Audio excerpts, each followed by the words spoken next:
termuda yang lagi jaga ini pas semester ini ngobrol-ngobrol aja ya, kita mah sharing aja, berbagi gitu tentang ISPA. Kan A-nya lagi batuk ya, batuk. Jadi ISPA teh dia merupakan penyakit yang kena ke saluran pernafasan atas. Salah satunya kayak ini, kayak batuk, kayak gitu. Nah, sebenarnya penyebabnya bisa, kalau ISPA itu bisa dari virus, bakteri, atau yang lainnya.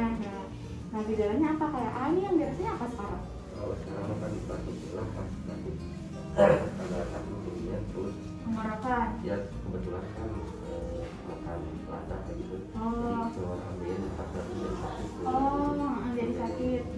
Ambilnya batuk, kirim ketumbar, pilek juga ya. Udah berapa hari A ini? Baru 2 hari. 2 hari, terus bersin-bersin. Biasanya kayak masa yang gitu, soalnya nanti kayak jari otot, biasanya kayak Kan gitu. kalau sekarang kan kemarin kan masih kerja ya. Pas ke AC itu dingin jadi agak sakit. Oh iya. Tapi ada panas nggak Pak? Panas. Panas, demam gitu. Ya lebih panas. Enggak panas terusan. Kayak hangat-hangat ya. Oh iya. Ya biasanya kayak gitu ini dari ISPA tuh. Nah kita tuh saya mau ngasih tahu kalau misalkan cara buat ngerdain ISPA sebenarnya kayak bukan yang begini ya, ini mah juga mau bisa meredakan gitu, meredakan. Jadi kayak mandi air hangat, terus juga minumnya air hangat, jangan minum air dingin atau es. Terus juga bisa juga kayak berkumur pakai air garam gitu biasanya, atau enggak menghindari udara dingin sih, ini pakai jaket kayak gitu. Terus sama banyak minum air putih, sama istirahat juga. Jadi terus kan sekarang batuk ya, jadi kan orang-orang batuknya suka curiganya ke COVID, makanya suka curiga ke sana. Jadi biasanya pakai masker mau di dalam rumah, takutnya nanti kan nular juga kayak gitu. Sama istirahat, banyak istirahat kayak gitu. Sama paling makan makanan yang makan gitu lah. Biasanya mah selera makan emang jadi berkurang ya. Cuma ya emang harus makan makanan bergizi kayak gitu. Terus sebenarnya kalau misalkan ISPA ini kan dia banyak ya macam-macamnya gitu. Mungkin ama batuk pilek biasa gini yang kayak sering tabu kayak penyakit kayak sakit tahunan badannya aja sering nggak apa ini batuk pilek ini? Sering. Ini sebelumnya kena batuk pilek ini di keluarga yang batuk pilek dulu nggak?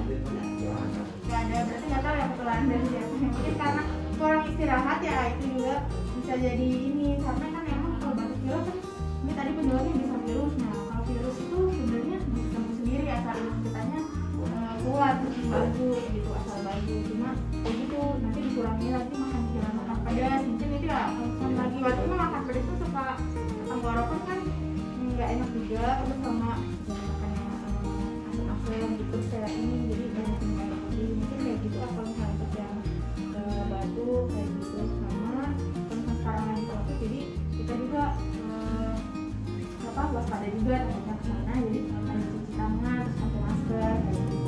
Nanti keluar gitu ke yang ada di rumah gitu pakai masker. Paling gitu sih ya. Sebelumnya mungkin tentang ISPA ada yang mau ditanya nggak? Udah ya. Paling obatnya dulu ini nanti kalau misalnya dikasih antibiotiknya harus dihabisin. Kalau misalnya dikasih antibiotik jadi harus habis gitu minum obatnya. Sama baik istirahat aja paling aja, jangan aktivitas berlebihan paling gitu. Sebelumnya udah yang lagi bertugas di Puskesmas Cilulu. Hari ini saya mau ngasih edukasi tentang imunisasi. Nah jadi mungkin tadi ada beberapa yang udah saya bagikan ya. Nah imunisasi itu apa sih? Jadi imunisasi itu kita memasukkan zat yang mana fungsinya adalah untuk kekebalan tubuh anak ibu. Nah kenapa sih kita harus imunisasi? Jadi kan imunisasi itu banyak ya macamnya. Nah, ada imunisasi dasar lengkap. Jadi kayak pas baru lahir dikasih hepatitis B, terus juga nanti dikasih BCG. Kalau BCG itu fungsinya untuk mencegah nanti anaknya biar gak kena TB gitu. Imunisasi dasar itu dia nanti juga ada kita harus diulang gitu. Jadi nggak cuma sekali dikasihnya. Fungsinya apa? Jadi imunisasi itu ibaratkan ya ibu-ibu, kalau misalkan virus sama bakteri itu kayak hujan gitu ya. Terus yang anak-anak yang diimunisasi itu pakai payung gitu. Jadi ibaratkan jadi biar terlindungi dari virus sama bakteri yang dari luar gitu. Nah terus kan kadang suka ada tuh yang bilang anak saya gak diimunisasi tapi sehat-sehat aja tuh, tapi nggak kena apa-apa tuh, biasa aja gitu, sampai gede masih sehat-sehat aja. Nah jadi fungsi imunisasi sendiri selain buat daya tahan tubuh anak secara perorangan, juga secara kesehatan komunitas. Jadi kayak tadi misalkan jadi ibaratkan tadi anak-anak yang diimunisasi itu dia yang pakai payung tuh kalau misalkan hujan. Nah kita tuh mengharapkan si payung itu bakalan melindungi anak-anak yang tidak pakai payung gitu, jadi nggak kehujanan, diibaratkan ya kayak gitu. Jadi anak itu tuh intinya terlindungi dari virus-virus sama bakteri yang dari luar karena imunitas anak-anak ibu yang udah kuat gitu. Terus ini kan ada tuh tulisannya ruang KIPI. KIPI itu apa sih? Jadi KIPI itu kejadian ikutan pasca imunisasi. Biasanya nanti anak-anak yang diimunisasi kayak DPT atau campak itu tuh bakalan demam. Jadi kita nggak usah khawatir kalau misalkan anak kita pas habis diimunisasi demam tuh nanti kena virus misalkan kayak gitu, enggak. Jadi itu adalah reaksi yang wajar sebenarnya. Kalau misalkan anak kita habis diimunisasi ada demam tuh sebenarnya reaksi yang wajar.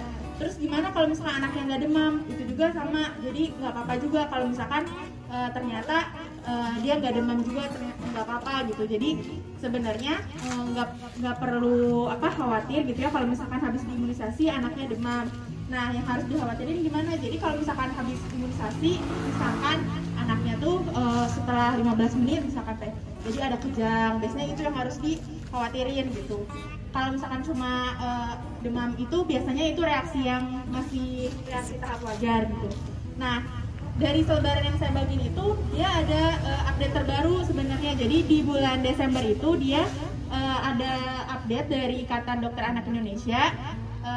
Salah satunya contohnya kayak vaksin kayak imunisasi hepatitis yang tadinya diberikannya tuh 4 kali, sekarang dikasih 5 kali. Jadi pas setelah lahir, terus umur 2 bulan, 3 bulan, 4 bulan, sama nanti diulang lagi di 18 bulan gitu. Jadi kayak tadi kenapa sih harus diulang? Nah harus diulang itu karena pas virusnya masuk ke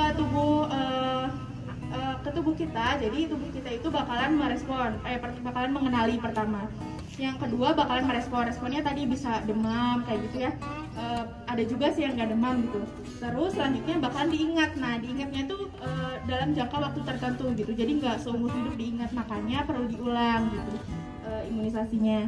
Itu tujuan pengulangan dari imunisasi. Terus selanjutnya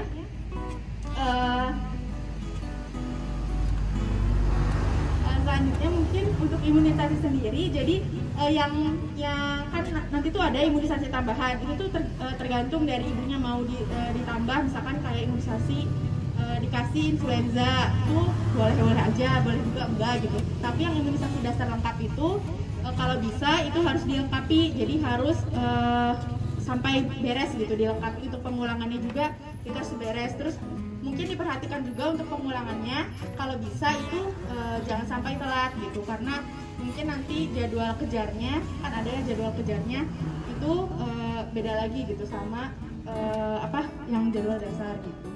Mungkin sekian dari yang edukasi imunisasi. Silakan bagi ibu mungkin ada yang ingin ditanyakan. Terima kasih atas perhatiannya. Assalamualaikum warahmatullahi wabarakatuh.